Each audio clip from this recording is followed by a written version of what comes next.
Assalamualaikum warahmatullahi wabarakatuh. Saya Opi Maharani akan menyampaikan tugas clipping mata kuliah kewarganegaraan dengan judul Pendidikan Anti Korupsi. Pendidikan anti korupsi. Pendidikan anti korupsi merupakan tindakan untuk mengendalikan dan mengurangi korupsi berupa keseluruhan upaya untuk mendorong generasi mendatang untuk mengembangkan sikap menolak secara tegas terhadap setiap bentuk korupsi. Mentalitas anti korupsi ini akan terwujud jika kita secara sadar membina kemampuan generasi mendatang untuk mampu mengidentifikasi berbagai kelemahan dari sistem nilai yang mereka warisi dan memperbaharui sistem nilai warisan dengan situasi-situasi yang baru. Prinsip-prinsip anti korupsi.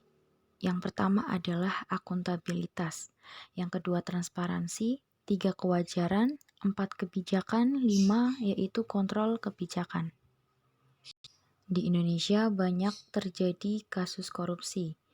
7 kasus korupsi terbesar di Indonesia, diantaranya yang pertama yaitu kasus korupsi Jiwasraya, 2 Bank Senturi, 3 Pelindo, 4 Kota Waringin Timur, 5 BLBI, 6 kasus korupsi KTP, dan 7 kasus korupsi Hambalang. Untuk upaya pencegahan tindak pidana korupsi yaitu dapat dilakukan yang pertama adalah pengawasan oleh lembaga masyarakat. Yang kedua adalah lembaga pengawas seperti DPR, DPRD, BPKP, dan Bawasda. Yang tiga adalah lembaga pengawas seperti independen, yaitu adalah KPK. Pada kali ini saya akan membahas kasus korupsi proyek Hambalang yang terjadi di Bogor. Andi Malarangeng divonis hukuman 4 tahun penjara terkait korupsi proyek Hambalang. Pengadilan Tindak Pidana Korupsi Tipikor menjatuhkan vonis hukuman 4 tahun penjara dan denda 200 juta rupiah serta subsidiar 2 bulan kurungan kepada mantan Menteri Pemuda dan Olahraga Menpora yaitu Andi Malarangeng dalam kasus tindak pidana korupsi proyek Pusat Pendidikan Pelatihan dan Sekolah Olahraga Nasional di Hambalang, Bogor. Menurut Hakim Ketua Haswandi, terdakwa Andi Malarangeng terbukti secara sah dan meyakinkan melakukan tindak pidana korupsi secara bersama-sama. Dalam putusan tersebut, Hakim Ketua menilai Andi dengan sengaja telah menyalahgunakan kewenangannya sebagai Menpora dalam pengurusan proyek Hambalang, di mana sebagai Menpora, Andi adalah pengguna anggaran sekaligus pemegang otoritas kekuasaan pengelolaan keuangan negara di Kemenpora, serta memiliki kewajiban untuk melakukan pengawasan pelaksanaan anggaran. Atas perbuatan tersebut, Andi telah menguntungkan pihak lain, yaitu proyek P3 Son telah merugikan keuangan negara sebanyak 464,391 miliar.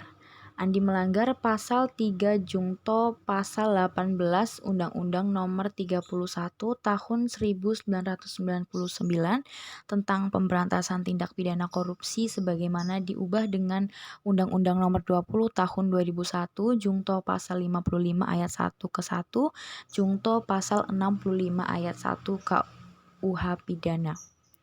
Selain itu, Majelis Hakim menilai mantan Menteri Pemuda dan Olahraga Andi Malarangeng telah memberi keleluasaan terhadap adiknya yaitu Col Malarangeng untuk berhubungan dengan pejabat Kemenpora, sehingga Col ikut terlibat dalam pengurusan proyek Pusat Pendidikan Pelatihan dan Sekolah Olahraga Nasional.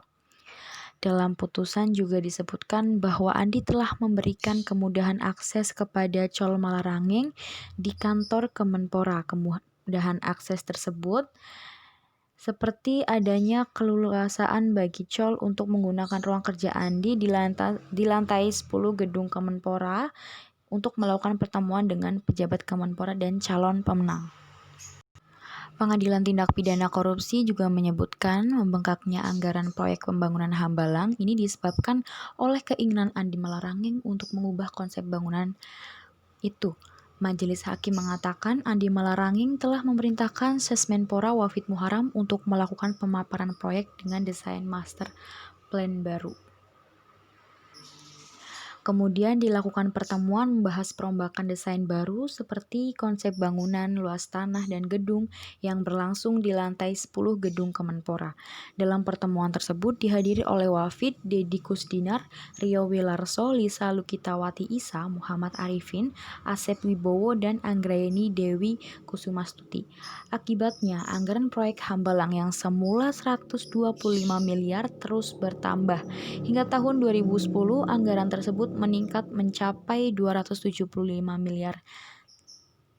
Namun pada akhirnya anggaran tersebut membengkak drastis menjadi total 2,5 triliun sehingga negara mendapat kerugian keuangan negara senilai 464,391 miliar.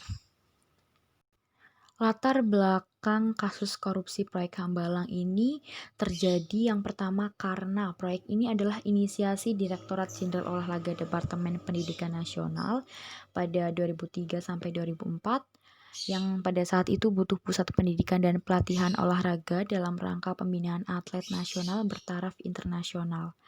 Yang kedua adalah anggaran Hambalang membengkak semula 125 miliar menjadi 2,5 triliun disebabkan karena Andi sebagai menteri ingin mengubah konsep pembangunan sehingga menambah anggaran. Tiga adalah Andi memberikan keleluasaan pada Col Malarangeng untuk berhubungan dengan pejabat Kemenpora. Col ikut mengarahkan proses penganggaran serta pengadaan barang dan jasa. Andi Malarangeng melakukan korupsi untuk keperluan operasional Menpora, membayar tunjangan hari raya untuk protokoler, dan pembantu pengawal di rumah dinas Menteri Pemuda dan Olahraga dan kediaman rumah Andi. Lalu yang terakhir adalah uang itu untuk akomodasi dan pembelian tiket AFF di Senayan dan Malaysia serta pertandingan tim Manchester United, rombongan Menpora serta anggota Komisi 10 DPR. Solusi penyelesaian kasus korupsi proyek Hambalang itu yang pertama adalah mengusut tuntas kasus korupsi proyek Hambalang untuk menentukan langkah selanjutnya apakah proyek dilanjutkan atau tidak. Yang kedua, untuk pelaku korupsi dijatuhi hukuman sesuai perundang-undangan yang berlaku. Nomor 3 adalah melanjutkan pembangunan disarankan karena untuk pemanfaatan kedepannya lebih diutamakan.